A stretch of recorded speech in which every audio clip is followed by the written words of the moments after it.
Et bienvenue sur la chaîne Tabas Vidéo. Aujourd'hui, on va tabaser très vite. Si tu es là, c'est que tu n'as pas de temps à perdre. Donc aujourd'hui, au menu, récupération du mot de passe. Dans cette vidéo, en étape 1, si tu es un candidat ou un contact entreprise ou encore un utilisateur, je t'invite à aller directement regarder comment récupérer ton mot de passe. Par la suite, en étape 2, si tu es un administrateur qui souhaite renvoyer des identifiants et un mot de passe à un autre utilisateur, c'est là que ça se passe. Enfin, si tu es un utilisateur école et que tu souhaites renvoyer les identifiants à un candidat ou un contact entreprise, va directement à l'étape 3. Tu vas pouvoir suivre tout le déroulé pour t'assurer que le contact a bien récupéré ses identifiants. Maintenant, ce que je te propose, c'est que tu t'abonnes à cette vidéo et qu'on aille voir un petit peu plus en détail comment récupérer un mot de passe Web3E. Allez, c'est ta base. Très bien, donc dans ce petit tuto rapide, on va voir comment il est possible de se connecter sur Web3E malgré le fait qu'on ait oublié son mot de passe. Comme sur toutes les plateformes, lorsque vous allez atterrir sur le portail d'authentification, il y a le fameux mot de passe oublié. On va vous demander votre nom d'utilisateur. C'est la donnée minimum qu'il va falloir fournir à Web3E pour qu'il puisse aller récupérer votre nom d'utilisateur et vous envoyer un email avec votre mot de passe. Moi, c'est Tabas Vidéo et je vous propose de vous montrer ce qui va se passer lorsque je clique sur réinitialiser le mot de passe. On m'explique qu'on va recevoir un lien de réinitialisation du mot de passe à l'adresse email associée à mon compte. Effectivement, lorsque j'arrive sur ma messagerie, je vois que j'ai reçu le lien en question. Je n'ai plus qu'à cliquer dessus et automatiquement, on va me demander de rentrer un nouveau mot de passe. Lorsque vous avez renseigné le nouveau mot de passe, appuyez tout simplement sur réinitialiser le mot de passe.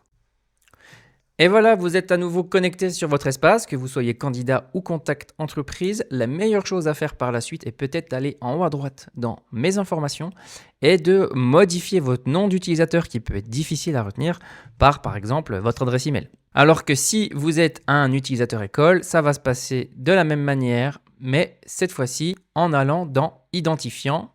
Là, vous allez pouvoir modifier votre nom d'utilisateur. Je vous invite à faire la même chose, ça sera beaucoup plus facile pour la seconde connexion. Dans la deuxième partie du tuto, on est dans le cas où vous êtes un administrateur et vous avez un retour de vos utilisateurs qui vous certifie qu'il n'arrive pas à se connecter. Il a peut-être perdu son identifiant, il est alors pour lui impossible de se reconnecter. Vous avez plusieurs cordes à votre arc. Ça se passe tout d'abord dans les utilisateurs. Vous allez dans École, Utilisateur. Vous allez donc pouvoir retrouver la personne en question. Et avant de lui renvoyer ses identifiants, il faut déjà s'assurer que l'adresse email qu'il avait insérée lorsqu'il a créé son compte soit la bonne. Parce qu'il est possible que vous lui renvoyiez des identifiants sur une adresse email erronée. Pour cela, vous allez sur le deuxième bouton modifier le profil et vous vous assurez que l'adresse email correspond à son compte utilisateur. Lorsque vous avez fait cette levée de doute, vous pouvez cliquer sur modifier l'utilisateur. Puis, ce qui compte, c'est de renvoyer les identifiants à l'utilisateur école. Vous avez même la possibilité d'ajouter un petit commentaire. Et puis, à partir de là, vous n'avez plus qu'à lui envoyer cet email. Et on va voir tout de suite ce que ça donne.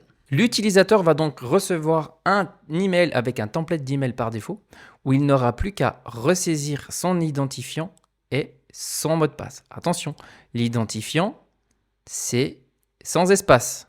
Et le mot de passe, c'est sans espace également. Et si vous avez un mot de passe qui se termine par un point, le point fait partie du mot de passe. Web3E n'a pas mis un point à la fin de la phrase. Soyez vigilants là-dessus. D'accord ? Et à partir de là, vous pourrez tout simplement retourner sur le portail de connexion en vue de vous connecter. Pour la troisième partie de ce tuto, on va être dans le cas où cette fois-ci c'est un candidat qui revient vers vous et qui visiblement, malgré le mot de passe oublié qu'on voit dans la première étape de ce tuto, n'arrive toujours pas à se connecter.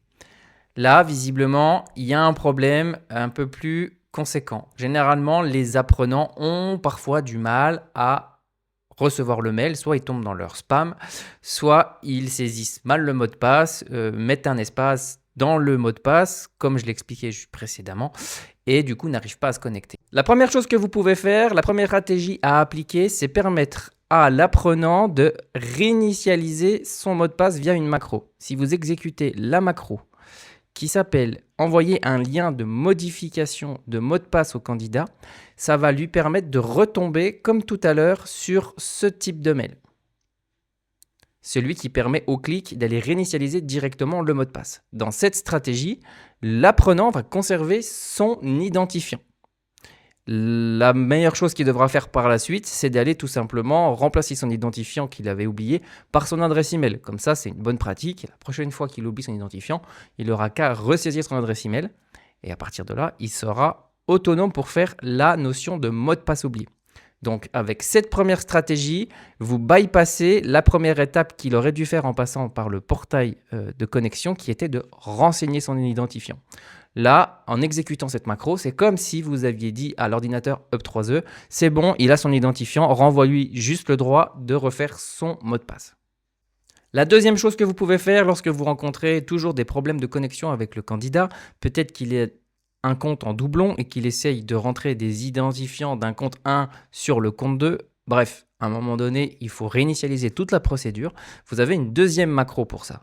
C'est-à-dire que cette fois-ci, avec la macro qui s'intitule « Renvoi des identifiants au candidat », vous allez pouvoir laisser un commentaire et lui retourner directement un mail qui lui stipule et lui spécifie ses nouveaux identifiants.